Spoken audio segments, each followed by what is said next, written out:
Eu faço uma aposta agora com você. Eu posso apostar que nos últimos 3 meses você sentiu pelo menos um episódio de dor. Pode ser aquela repuxada no pescoço, aquela dor no final da coluna, uma enxaqueca ou alguma dor meio generalizada.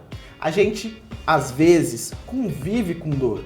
E aí convive junto com ela com algum outro companheiro, aqueles analgésicos que a gente acaba tomando porque, somos humanos e não queremos conviver com dor, não é verdade? Mas e se eu te falar que existe um jeito natural que você pode fazer aí na sua casa e que vai eliminar a sua dor para sempre?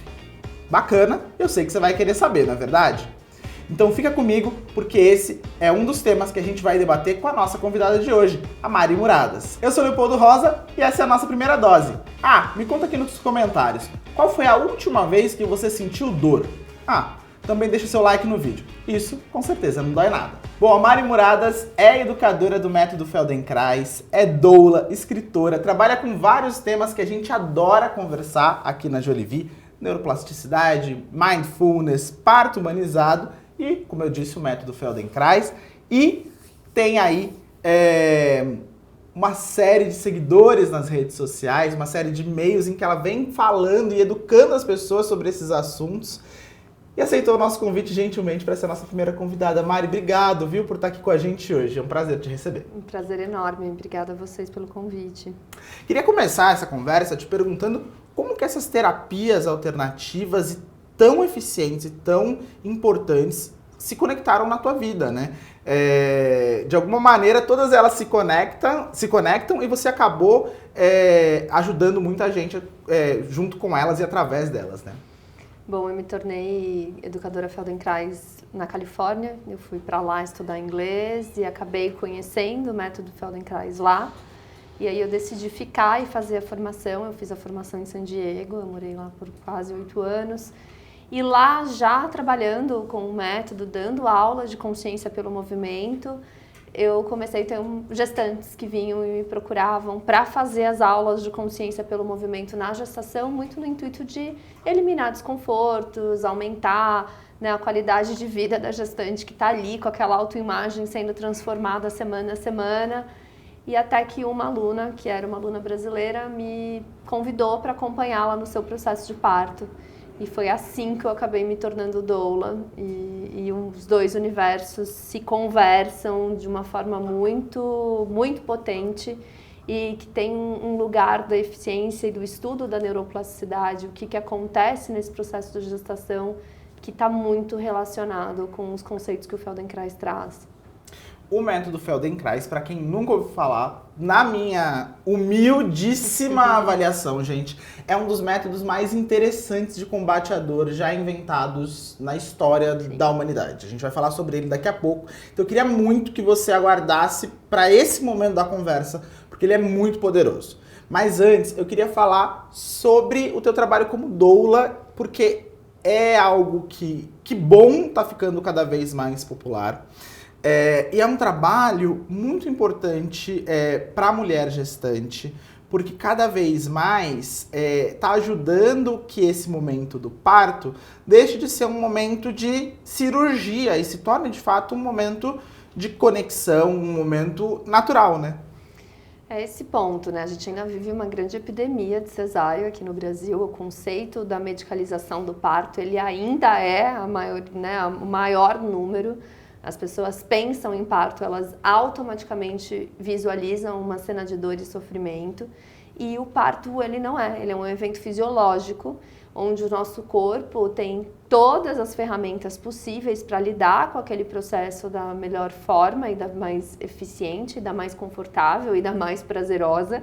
Mas existe toda uma medicalização por trás que transformou isso num lugar de muito desafio. Então, as pessoas acabam recorrendo mesmo para uma cesárea letiva, para o uso exagerado de analgesia, porque isso é lido como o comum, como é o que vai acontecer, você não precisa passar por isso, muito relacionado à sensação física com o sofrimento. E o parto não é.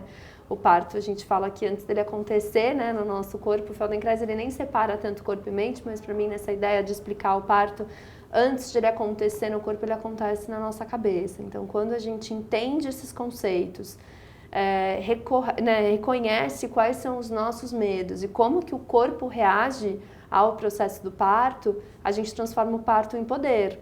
Né? Então, não é para ter a quantidade de neurotransmissor de dor, não existe essa quantidade de neurotransmissor de dor ali num processo fisiológico, quando a mulher, a pessoa, está ali se sentindo respeitada, segura, ouvida, num ambiente acolhedor, em que ela escolheu estar.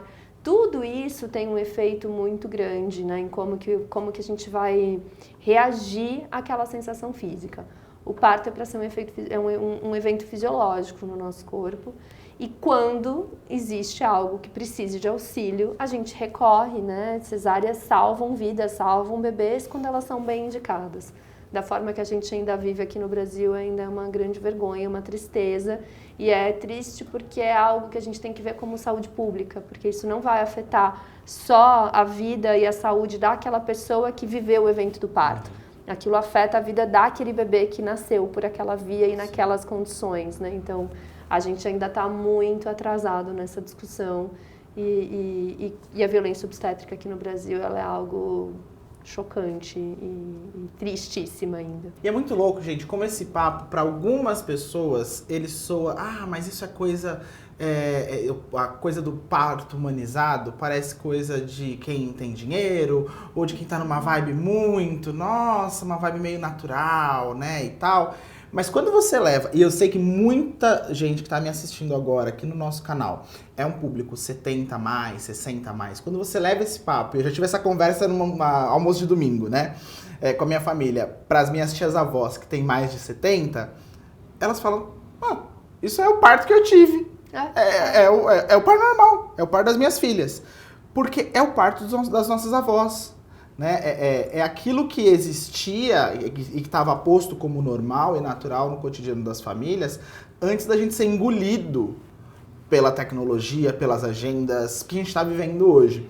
E que acaba, e aí eu vou mergulhar num outro tema, que acaba nos tornando cada vez menos reflexivos. A gente age muito e pensa pouco. Muita gente hoje, e eu já vi gente de 40, 50 anos mandar e-mail pra gente, porque a gente tem alguns programas e alguns dos nossos médicos que trabalham com Alzheimer, por exemplo. Então, pessoas de 40, 50 anos falando, será que eu tenho Alzheimer? Ou predisposição? Eu tô com medo, porque eu esqueço muitas coisas. Porque eu não me lembro. Porque eu, às vezes, marco alguma coisa e marco um compromisso e esqueço que marquei.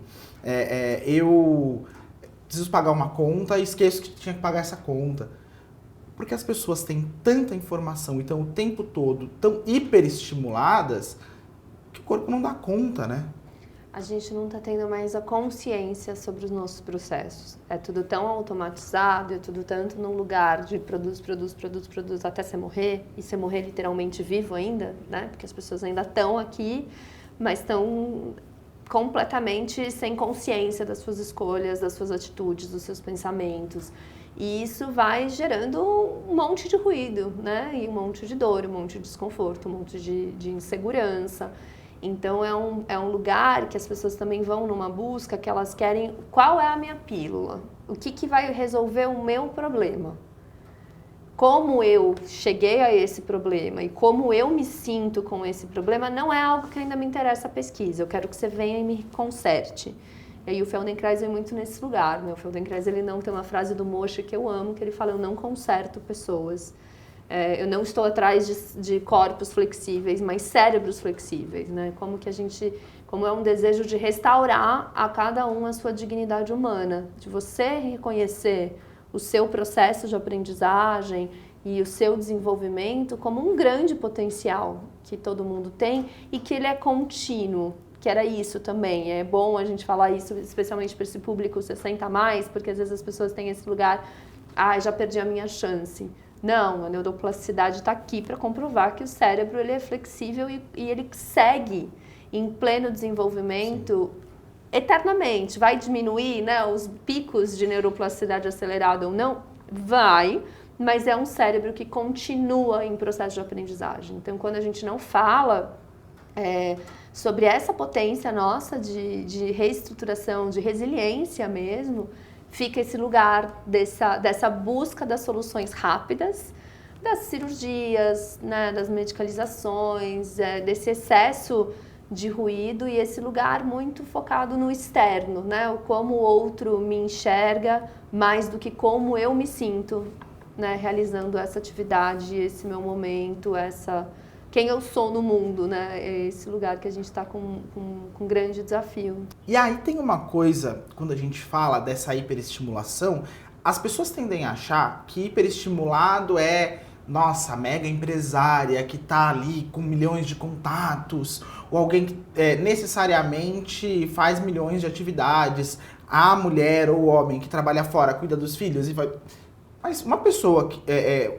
Vou usar um exemplo, mas uma mulher 60 a mais, dona de casa, que eventualmente tem ali suas atividades, cuida dos netos, ela também está hiperestimulada. Com certeza. E às vezes, isso eu já conversei até com pessoas da nossa comunidade aqui da Jolivie. Você acha que você está no meio de um... Nossa, será que eu tô com tendências ao Alzheimer, como eu falei antes? E na verdade você tá só hiperestimulada, não tá prestando atenção nas coisas que estão acontecendo e aí você não guarda, você não absorve aquelas informações. Porque essa hiperestimulação, ela não se dá só nesse grau, né? Não, mas eu não sou uma pessoa hiperconectada, não tenho 70 redes sociais, eu não faço 700 coisas ao mesmo tempo. A gente acha que não faz, mas na verdade todos nós, em algum grau, estamos hiperestimulados, né? A gente demora para se dar conta disso, né? Eu acho que ainda mais de uma geração que foi obrigada a dar conta. É uma geração que não existia essa conversa que a gente tem sobre autoconsciência e autoobservação, né? E se é uma senhora, uma mulher, ela com certeza ela foi hiperestimulada a dar conta de muito mais tarefas do que ela realmente deveria ter sido obrigada a passar. Então, esse hiperestímulo da produção, tudo perfeito, tudo né? Acho que assumir que ninguém está dando conta de nada e que a gente não vai dar conta se a gente não der conta de nós juntos, né? Não, só existe bem-estar se for coletivo. Não faz sentido eu ter uma qualidade de vida sabendo que a outra pessoa ali do meu lado não teve a mínima chance, a gente não perceber isso como sociedade, a gente vive uma grande hipocrisia e uma sociedade em crise e doente, né? Nesse conceito de não saber o que deseja. E aí funciona, isso é muito produtivo para outras agendas, né? Porque pessoas inconscientes que não tomam decisões, né, com seus desejos e não estão refletindo sobre o que elas querem, elas vão aceitar qualquer propaganda de medicamento que cai que apareça na TV, qualquer produto. Então a gente entra nesse lugar da não consciência mesmo sobre quem nós somos. E isso é um dilema enorme que a gente está vivendo, né? Gente, e aí, daqui a pouquinho a gente vai falar, eu queria que você continuasse com a gente, porque a gente vai falar sobre, eu falei no início, né? Como que você consegue resolver a dor sem remédio aí na sua casa de maneira natural. E por que isso é importante? A gente tem noticiado aqui na Jolivie, no Infovital, que é o nosso site de notícias, sobre a crise dos opioides nos Estados Unidos. E aí, gente, tem gente que acha que está muito distante da gente, mas aqui no Brasil, muita gente está viciada em analgésico, que é remédio para dor, que vende na farmácia sem receita. Você vai lá, pega uma meia dúzia, toma um todo dia, porque todo dia você tem uma dorzinha, né?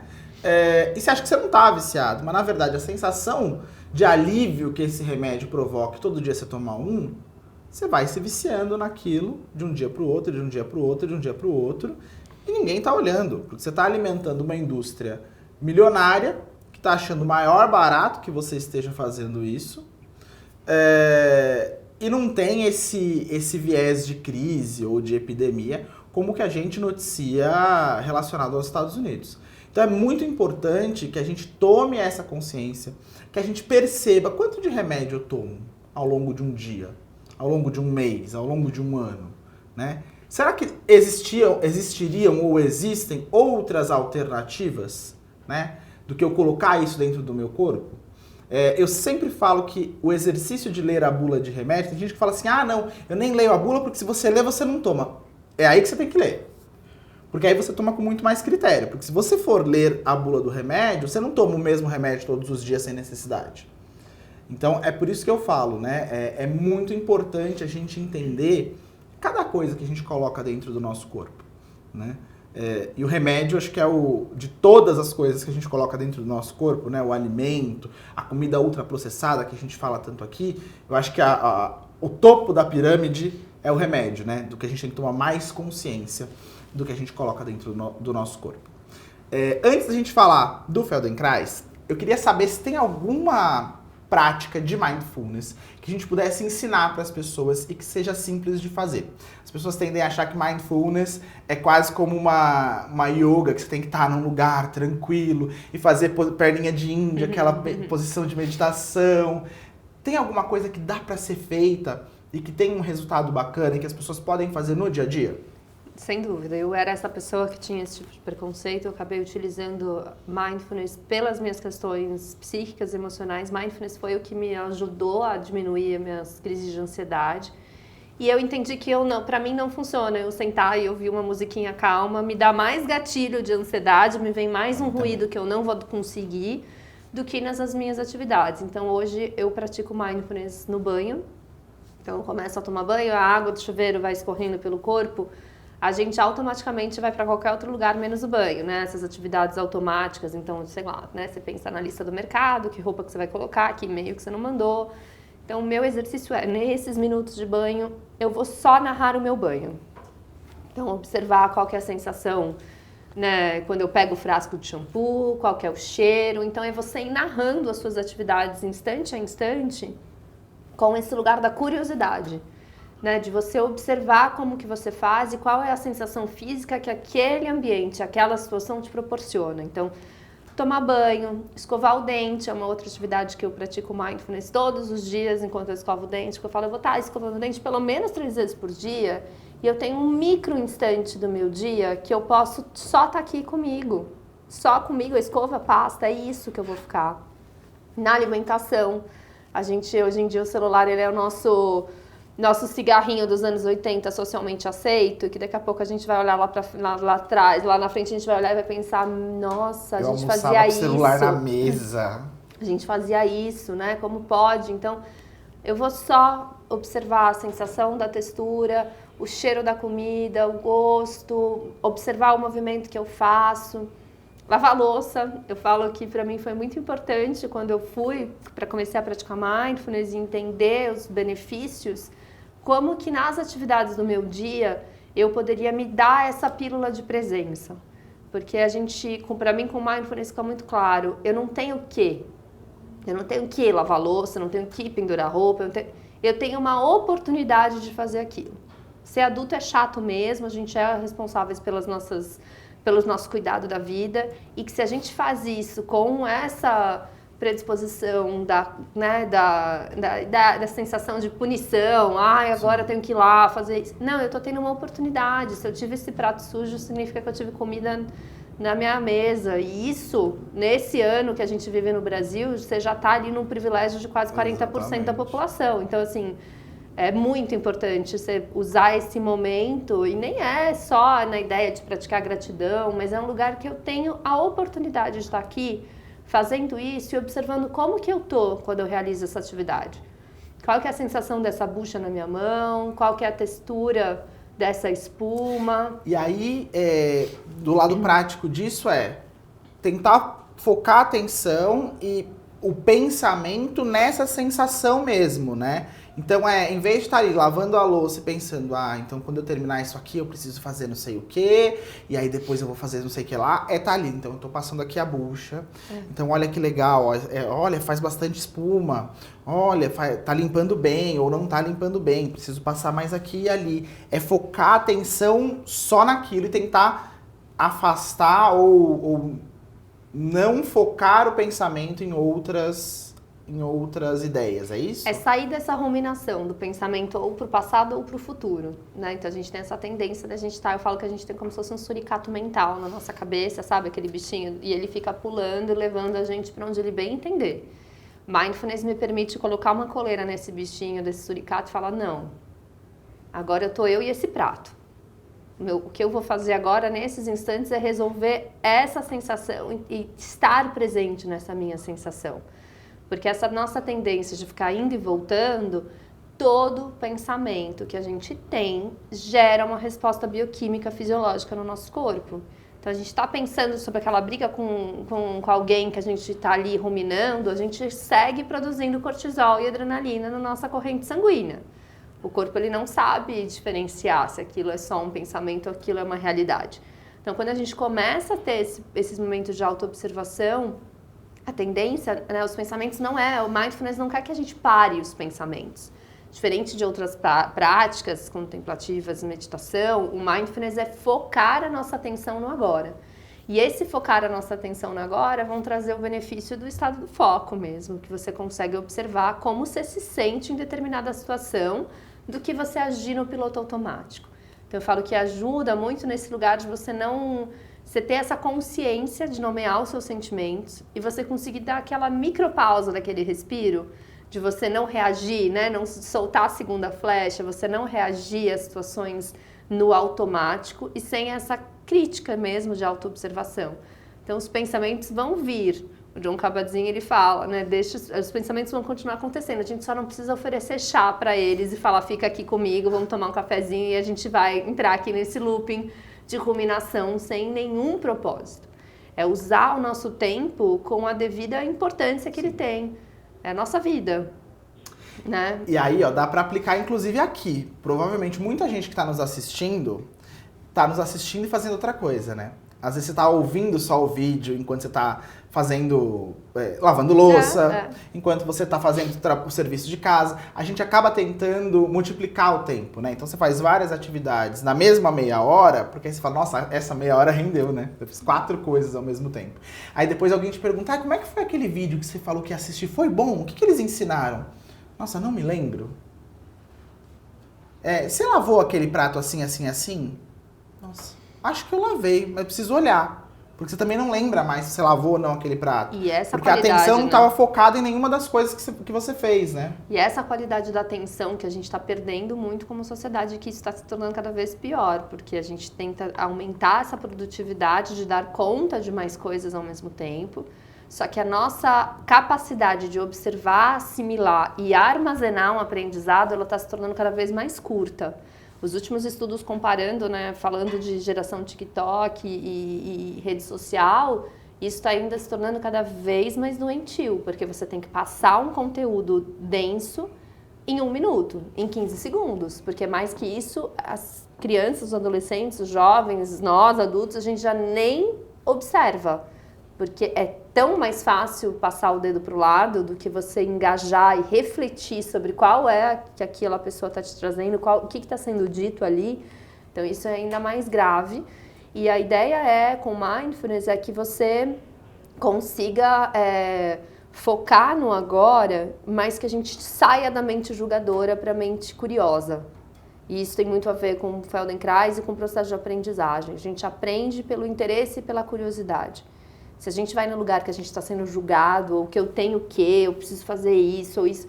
Não, é como que eu faço esses meus instantes com prazer e como que eu me sinto, né? Quais são as sensações físicas em mim enquanto eu estou realizando aquilo. E esse lugar de a gente construir essa leitura de autoobservação mesmo, que nos foi tirada porque a gente está só consumindo, faz com que a gente consiga ir em busca das situações e das soluções que podem nos dar prazer e melhorar a nossa qualidade de vida. Enquanto isso, a gente vai continuar só, né, recorrendo ao caminho mais curto, rápido, mas que vem do outro e não vem da gente, né? E não tem essa consciência por trás. Bom, vamos falar de dor, que eu sei que é o que está todo mundo esperando que a gente fale. Antes da gente falar como resolver a dor, eu queria que a gente entrasse num assunto que é o que a dor significa. Quando dói alguma coisa no corpo, essa semana eu estava até escrevendo uma coluna lá no nosso site, refletindo sobre dor, porque eu falo que a dor é um apito do corpo, né? Ela sinaliza que tem alguma coisa errada. Então assim, olha, doeu aqui, não é só, deixa eu eliminar essa dor. Ela sinalizou que alguma coisa nesse mecanismo complexo que é o corpo da gente tá funcionando errado, né? Como que eu entendo essa dor antes de só eliminar essa dor? Eu falo que a dor ela é um mecanismo de defesa importantíssimo. Se a gente não tivesse dor, a gente não estava aqui vivo, né? Porque a dor faz com que a gente pare, reaja, observe. Só que o que a gente sabe hoje em dia sobre dor, antigamente a gente tinha essa ideia que a dor ela estava só no tecido, né? Então eu coloquei lá minha mão quente no fogo, os neurotransmissores de dor da minha mão vão mandar uma mensagem para o meu cérebro dizendo: cérebro, tira a sua mão daí, senão vai danificar esse tecido e a gente vai reagir e vai se proteger. O que os últimos estudos estão comprovando é que também a dor está no nosso cérebro, não necessariamente no tecido. Então, a forma como o nosso cérebro pensa um mecanismo de dor faz com que a gente fique ali ativando aquele caminho de sinapse que vai gerar aquele desconforto. Mas a dor é um sinal de que o sistema não está funcionando de forma integrada. Quando a gente fala sobre o Feldenkrais, da parte da integração funcional, falando sobre o esqueleto, então tem algo ali que não está em harmonia. Tem algo ali que está sobrecarregando alguma região e que isso está gerando um sinal de, olha, isso aqui precisa ser cuidado, isso daqui tá em excesso, tem estímulo demais acontecendo, ou tem sobrecarga de peso, ou tem algo ali, mecanicamente falando, que está em desajuste com o todo. E aí é esse caminho da gente reconhecer o quanto de dores e aí o quanto um cérebro que está estressado, com excesso de informação, hiperestimulado, vai gerar sensações físicas de dor no corpo. Então, é uma dor crônica, uma fibromialgia, questões muito graves, né, de desconforto muito grande e generalizado, porque normalmente as pessoas que passam por isso, elas não são mais, não é que eu tenho uma dor no pulso, eu tenho uma dor no corpo inteiro, Sim. Eu tenho uma dor em tudo. E isso é muito mais relacionado ao mecanismo de como que esse cérebro está processando informações e como que ele se sente naquele ambiente, naquele universo, naquele mundo, naquela atividade de vida, naquela rotina, do que a questão pontual e física em si. A Mirella Leme, que é a nossa coordenadora editorial, está aqui nos bastidores e a gente sempre recebe relatos de pessoas da nossa comunidade com dor e é muito real isso, né, Mi? As pessoas estão sempre com uma dor meio generalizada, né? Tem episódios, claro, de pessoas que relatam uma dor na coluna, uma dor nas costas, a dor no pescoço, mas é muito mais comum o caso de quem tá com dor, né? E aí, no começo, quando eu entrei pro time da Jolivie e eu vi esses relatos, a minha primeira pergunta era: mas dor aonde? Tá meio vago, dor, né? E aí você vai percebendo que isso é muito comum Sim. e muito real, não existe dor aonde. São pessoas que convivem com dor. E aí você fala: dor? Que tipo de dor? Eu tenho dor, eu sinto dor no corpo todo, eu sinto dor o tempo inteiro. E eu não sei como resolver, porque aí chega num lugar em que a medicina tradicional, essa medicina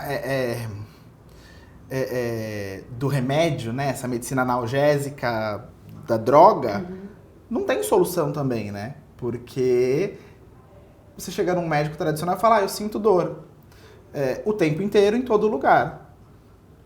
Ele vai te encher de remédio, ou você vai ficar dopado, porque você vai aumentando o volume de droga que você está consumindo, ou você não vai solucionar, né? Então, você precisa ir muito mais profundamente para entender esse mecanismo de dor, né? E eu acho que o Feldenkrais ajuda muito nesse lugar, né? É muito nesse lugar, porque a gente tem que pensar na questão da funcionalidade. Então você tá com dor, que bom que em algumas situações de crise aguda e de desespero de dor, existem mecanismos que podem te auxiliar a sair da crise. Agora, utilizar isso num longo prazo como uma única forma de sobreviver, não é viver, não é qualidade de vida, né? Então tem esse ponto. Eu acho que tudo que a gente enfrenta hoje em dia, dessa questão da dor generalizada, está muito ligado com o nosso desenvolvimento. Nós fomos crianças, bebês e jovens, mas principalmente bebês, que não tivemos uma oportunidade de desenvolver os nossos movimentos livres. Nós éramos colocados em posições que a gente não tinha conquistado sozinhos. Nós não, a gente foi uma epidemia de uma geração que teve aquele uso de andador, que hoje em dia é proibido pelos órgãos de saúde, pelo risco que isso gera. Então a gente teve muitas questões do nosso desenvolvimento que teria sido orgânico e respeitoso, muito manipulado. Nosso corpo foi muito manipulado de forma sem consentimento, sem respeito, e que isso gera um atraso no nosso desenvolvimento e que vai mostrar que aquele esqueleto não teve mecanismo e oportunidade de construir as suas sinapses esqueléticas e conexão de movimento, né, da melhor forma possível. E isso vai gerar um desconforto, isso vai gerar um quadro agudo de dor. E é esse lugar que o Feldenkrais entra. O Feldenkrais entra a partir do momento que não independe da sua idade, independe da questão física que você tenha, independe de qual é o seu problema, o seu desconforto. A gente é um cérebro neuroplástico que está em constante aprendizado. E quando a gente oferece um momento, um espaço onde esses movimentos podem ser explorados com consciência e com prazer e com gentileza, o cérebro ele não vai ficar ali segurando aquela sinapse da dor porque ele gosta dela. Né? A gente tem um cérebro que quer economizar energia, então a partir do momento que a gente faz um movimento e a gente percebe que aquilo foi muito mais gostoso mesmo, e isso a um nível muito do inconsciente, é como se a gente apagasse a sinapse antiga que está gerando aquela crise constante e a gente construísse uma sinapse nova. Então o Feldenkrais ele trabalha muito com a questão da construção de hábitos, a percepção de quem nós somos, né, e como que a gente realiza tal atividade, e os benefícios que isso vão trazer é num esqueleto muito mais eficiente, com muito menos dor e com muito mais qualidade de vida. Vou tentar simplificar para ver se eu entendi, tá? É como se eu apagasse do cérebro o registro da dor, a memória da dor, e construísse uma nova memória, agora sem dor. É isso? Na verdade, você vai aumentar o seu repertório de movimento. Então, quando a gente explora os nossos movimentos de uma forma eficiente, e aí o Feldenkrais utiliza, ele era um físico, né? Então ele usa leis da física, então quanto menor o estímulo, maior é a nossa percepção sensorial daquele estímulo. Então como que eu vou fazer esse movimento? Pequenininho, devagar, gostoso, sem pressa, e observando que enquanto eu realizo aquele movimento, quais partes de mim estão conversando com aquele movimento. Até onde eu sinto que ao movimentar o meu braço, esse meu movimentar do braço alcança. E como que isso está relacionado? Então, essa autoobservação, e é por isso que a gente chama de uma prática também contemplativa, porque você não consegue se observar realmente pensando na lista do mercado, né? Sim. Não rola. Então, não é uma atividade que eu vou lá e emito uma pose, sigo um script de alguém e saio suado e tive efeito de serotonina. Não, o Feldenkrais exige da sua presença. Então, é por isso que eu também acredito que é tão difícil popularizar isso aqui no Brasil, porque a gente ainda não está pronto muitas vezes para receber esse tipo de observação sobre nós. Então, nesse lugar, quando a gente aumenta o repertório de possibilidades de movimento, o sistema nervoso vai escolher por si só qual é o movimento que para ele foi prazeroso e confortável. Então, eu não vou pegar o copo no armário do mesmo jeito que eu peguei antes de ter tido essa experiência. Eu vou começar a observar nos meus hábitos no dia a dia, depois que eu comecei a praticar, que coisas estão mais fáceis. Sentar na cama e amarrar o sapato está mais confortável. Passear com o meu cachorro está mais prazeroso. É muito comum eu atender artistas, dançarinos, atores, e que eles vêm fazer as atividades de Feldenkrais e depois de um tempo eles falam: nossa, eu estou me sentindo muito mais criativo, estou me auto-observando com muito mais clareza. Então esse lugar da gente trabalhar a nossa autoimagem na consciência de que isso representa para nós e não o que o outro espera da gente, é um lugar do desenvolvimento muito importante, que a gente teria tido isso, se a gente tivesse tido isso desde a primeira infância, né, desde as primeiras explorações dos nossos movimentos livres, com respeito à nossa curiosidade, o que a gente deseja explorar, do que esperam de nós, esse lugar, né, tanto da performance quanto da cobrança, ela não teria, né, a importância que as pessoas ainda dão hoje em dia. Então é muito nesse sentido da gente ampliar essa qualidade do nosso sentir, da nossa presença, dos nossos movimentos, de quem nós somos, né, não essa diferenciação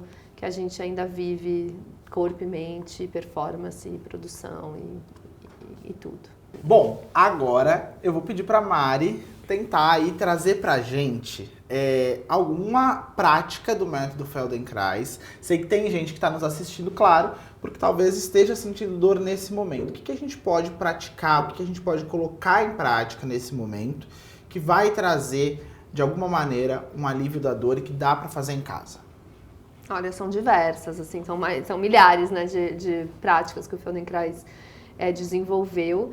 Eu acho que uma que a gente pode utilizar com muita é o escaneamento, né, das sensações do nosso corpo. Como que a gente pode realizar isso em qualquer momento do dia, independente se você está na sua casa, se você está no escritório, se você está dirigindo. Mas a que eu vou sugerir, se quem estiver em casa e puder, vai ser, né, primeiro deitar num chão firme. Você pode colocar um edredom dobrado, um lençol dobrado no chão. Quanto menos fofinho for esse chão, melhor vai ser para você perceber, né, como esse movimento viaja. E aí, nesses instantes, né, primeiro deitem no chão, observem qual que é a sensação do deitar no chão. Como que está a sua respiração. Não tentem mudar nada, não se corrijam, só observem, né, quais são os espaços, qual é o contato que a sua cabeça faz com o chão, qual que é o espaço que existe entre o seu pescoço e o chão. Vai descendo, observando o contato dos seus ombros, a distância que existe entre um ombro e outro, a distância que tem entre a sua orelha direita com o seu ombro direito, a sua orelha esquerda com o seu ombro esquerdo. E aí observando, né, até chegar no seu calcanhar, essa sensação dessa distribuição do peso, que locais te chamam mais atenção. E o que te chama atenção é pressão, é calor, o que está ali que faz com que seu cérebro se conecte com aquela região. E aí, bem gentilmente, depois de vocês terem feito esse escaneamento, né, do corpo, da cabeça até os pés, sobre qual é a sensação que isso te traz, começa a observar o movimento que a respiração faz em você. Quando você respira, que movimento que esse ar, né, que entra e esse ar que sai, ele acontece em você, até onde você sente que essa respiração alcança, qual parte do seu nariz, da sua garganta, do seu tronco, do seu abdômen você percebe que essa respiração é mais nítida. E aí eu sempre sugiro que as pessoas, né, inclinem, rolem a cabeça de um lado para o outro. Sempre no Feldenkrais a gente vai trabalhar numa distância pequenininha. Eu não quero que vocês cheguem no ápice da sua elasticidade, da sua flexibilidade. Eu quero que você fique num pedacinho, num intervalo pequenininho, gostoso, que seja esse rolar a cabeça da direita para a esquerda. E nota como que esse rolar da cabeça acontece, até onde em você, no seu esqueleto, você observa que esse movimento alcançou. O rolar a cabeça chegou na sua clavícula, chegou nas suas costelas, chegou na sua pelve. Quando você rola essa cabeça da esquerda para a direita, tem um lado que é mais gostoso que o outro, ou eles são semelhantes? Quando você rola a sua cabeça, o que acontece com os seus olhos?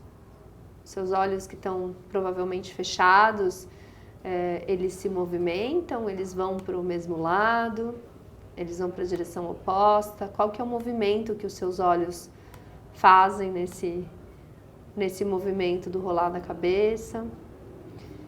E aí, gentilmente, só se observando, agora compara como que você está deitado comparado como da primeira vez que você deitou.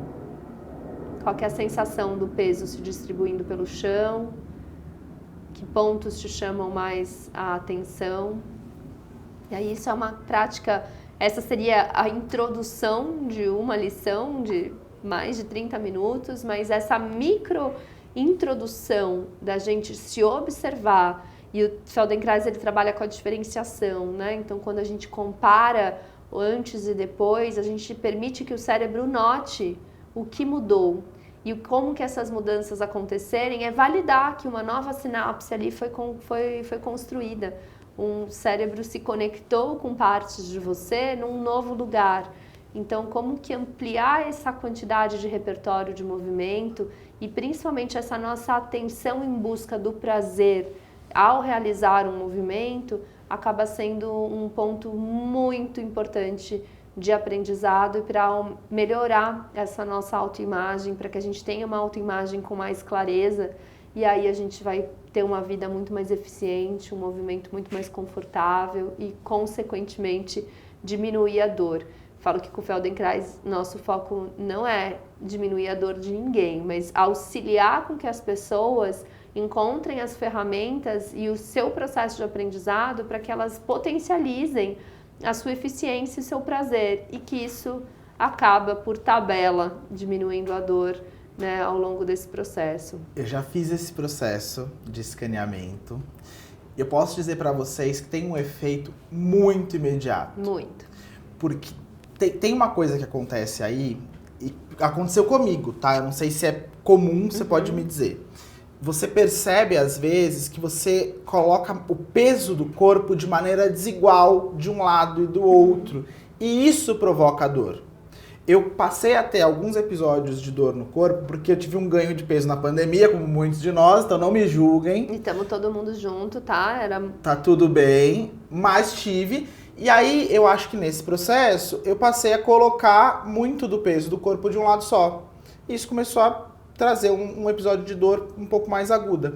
Eu fiz o escaneamento e depois segui um pouco mais com outras práticas, claro, mas nesse primeiro momento já passou a ter um alívio porque eu equilibrei um pouco mais o peso do corpo e ele ficou um pouco mais, né, equânime ali a distribuição. Então, isso já é muito importante, né? Porque a gente faz isso sem perceber. E qual é a diferença de você observar e você fazer isso pela sua observação do que se alguém tivesse te dito: olha, você não tá correto, olha, aqui você tá meio tortinho, aqui você tá meio sobrecarregado nessa região, vem aqui que eu vou te torcer, vem aqui que eu vou te corrigir. Não é produtivo. Pode ser produtivo para aqueles primeiros instantes, mas você vai seguir primeiro se sentindo errado, inadequado, né? Então eu falo muito que para mim, principalmente para trabalhar com mulheres em parto, meu maior objetivo de trabalho é com que as pessoas não se sintam mais inadequadas nos seus processos e que elas não se sintam mais inadequadas na sua pele, porque não existe uma única forma, não existe uma postura correta, existe o que faz sentido e o que é prazeroso para você. Então, quando a gente observa, a gente faz essa conversa, né? Quando a gente trabalha com autoimagem, o Feldenkrais ele promove essa clareza da autoimagem pela perspectiva do esqueleto, porque a gente também está numa sociedade muito preocupada com o entorno, com o músculo, com essa pessoa tá fitness, definida, rígida. E aí, muitas vezes eu vem muitos atletas, eu trabalho com atleta de alta performance, que vão ter um corpo num padrão estrutural, como é lido na sociedade, mas que tem muita dificuldade de conexão, né, esquelética. Então, o cérebro, o nosso movimento, ele vai se desenvolver quando a gente começa a exploração sensorial, quando a gente é bebezinho, a gente vai começar a desenhar um bonequinho de palito na nossa cabeça, que seria a nossa autoimagem. Só que a gente não está enxergando a proporção esquelética. Então, a gente acredita que o nosso fêmur tem X tamanho, mas em algum momento uma tia, uma avó, uma mãe, ainda mais nós mulheres, fomos lidas no senta direito, não anda assim, barriga para dentro, bumbum para fora. Tudo isso faz com que a gente comece a robotizar um pouco e não consciência, né, no que significa aquele tamanho. Então, quando você para e você se escaneia e você sente por dentro os movimentos esqueléticos, então um simples rolar da cabeça, nossa, eu rolei minha cabeça, nossa, eu senti minha costela do lado esquerdo. Quando eu vou para o outro lado, eu sinto a minha costela, nossa, olha, não senti. Nossa, então daqui até aqui eu tenho tanto tamanho. A gente volta naquele cérebro que ainda bem é neuroplástico e vai passando uma borracha e redesenhando essa estrutura esquelética. E isso vai promover essa percepção. A sua dor, ela provavelmente diminuiu ou melhorou porque você distribuiu de uma forma mais orgânica e com mais eficiência os seus movimentos, independente de você ter ganho peso ou não. O seu esqueleto teve uma oportunidade de se autorregular e equilibrar forças. Ele é físico, né? O Feldenkrais era físico. Então, sabe essas lições de vetores que a gente fugia da escola? É um pouco a gente brincar de volta com isso e entender como que a força, existe a gravidade, como a gente se sustenta, como que a gente levanta, como que a gente se move, depende desses fatores, né, físicos de força e de redistribuição. Então, essa forma acontecer de um jeito orgânico. Por isso que eu falo, o método Feldenkrais é um método de educação somática. Eu não sou terapeuta, eu sou educadora. Eu vou facilitar para as pessoas lições e um ambiente propício ao aprendizado para que essa pessoa encontre a sua autorregulamentação, regulação, tanto no âmbito físico quanto emocional, porque acaba trabalhando por tabela. Uma vez que a gente está com conforto físico, a gente consegue abrir espaço para as nossas caixinhas emocionais. A gente consegue também ter mais autocompaixão conosco, com o outro. Então, isso afeta essa qualidade de vida no âmbito bem-estar emocional, mas é principalmente melhorar essa qualidade do movimento, né? E o movimento está relacionado a tudo, como a gente se coloca para o outro, como que a gente vive, como que a gente lida com o nosso prazer. Então, é muito mais sobre esse ponto educacional de quem nós somos, né? Do que alguém vir e nos corrigir e falar, não, vou resolver o seu problema. E aí eu tenho, né, essa crítica a fazer, porque a gente ainda trabalha muito nesse ponto da questão fragmentada. Eu tenho uma dor no tornozelo, eu vou buscar um especialista que vai cuidar só do tornozelo. E aquilo não vai resolver, Sim, né? Porque existe todo um esqueleto ali que é influenciado ou que gerou algo, né, para causar essa lesão no tornozelo de um ponto de vista integrado. Então, não dá para fragmentarmos. Então, a gente trabalha na integração funcional justamente por isso. Olha, gente, esse papo duraria mais algumas horas, viu? Mas estamos chegando ao final dessa conversa com a Mari e eu queria lançar o desafio que a gente lança ao final da nossa conversa aqui no Primeira Dose, que é, se você pudesse recomendar para as pessoas que estão nos assistindo e nos ouvindo a primeira dose de alguma coisa, algo para começar, o que seria? No todo, na vida, assim? Na vida, sim. Nossa, de maneira a primeira dose da gente poder andar descalço, pôr o pé na grama, sentir as texturas. A primeira vez que a gente pisou na areia, ontem eu ouvi uma história que me emocionou muito, de uma pessoa indo pra praia pela primeira vez, e me veio muito esse lugar, assim, qual é a sensação de quando a gente encosta numa superfície, qual é a sensação que a gente tem, né, naquele instante. Acho que isso convida muito, independente de todo mundo já ter pisado numa grama, já ter pisado numa praia, a gente ter mais primeiras doses dessa sensação, eu tô aqui, eu tô vivo, eu tô respirando, e como eu me sinto aqui encostando esse meu pé neste momento e que me sustenta, né? São 26 ossos em cada pé. Então tem muita coisa ali que vem junto nesse lugar dessa sustentação e desse novo pisar, né? Então experimentem sair descalço por aí, que vocês estão me ouvindo e conversando com essa sensação do pisar descalço, como que é. Eu adoro, gente. Eu chego em qualquer lugar, eu tiro o sapato, eu gosto de pisar descalço, eu adoro uma grama. Enfim, eu acho uma sensação tão boa, tão de conexão, enfim. Mari Muradas, nossa convidada de hoje, educadora Feldenkrais, escritora, doula. Obrigado, Mari, pela presença. Queria pedir para você deixar suas redes sociais para que quem gostou dessa conversa também possa te seguir e continuar essa conversa contigo. Super obrigada pelo convite, foi um prazer enorme falar sobre o método. É uma imensa parte da minha vida, ele me transformou como pessoa milhões de vezes para um lugar muito melhor e mais confortável. Eu tô no Instagram como Mari Muradas, o meu site é www.vidafeldenkrais.com e eu atendo aqui em São Paulo presencialmente com integração funcional e também online com consciência pelo movimento, consultorias, enfim. Então tá tudo lá disponível para vocês e será um prazer enorme atendê-los. Que legal. Bom, gente, a nossa primeira dose é assim, toda quinta-feira a gente tem um novo encontro sempre aqui no canal da Jolivie ou para você que está nos ouvindo em podcast em todas as plataformas de áudio e também no nosso site, o infovital.com.br, para você ouvir quando e onde você quiser. Você também me encontra na nossa coluna no infovital.com.br e todas as sextas-feiras, na primeira dose, a newsletter, que se você quiser receber de graça, você clica no link que a gente vai deixar aqui na descrição do vídeo ou da página do podcast, combinado? A equipe que faz a primeira dose é enorme, tem a Paola Alcântara, tem a Marizen, tem a Juliana Oleto, tem o Romeu Coechar, tem a Mirella Leme, tem o Gustavo Ferraz e tem a Juliana Oleto. A gente se encontra na semana que vem. Um grande beijo, até lá!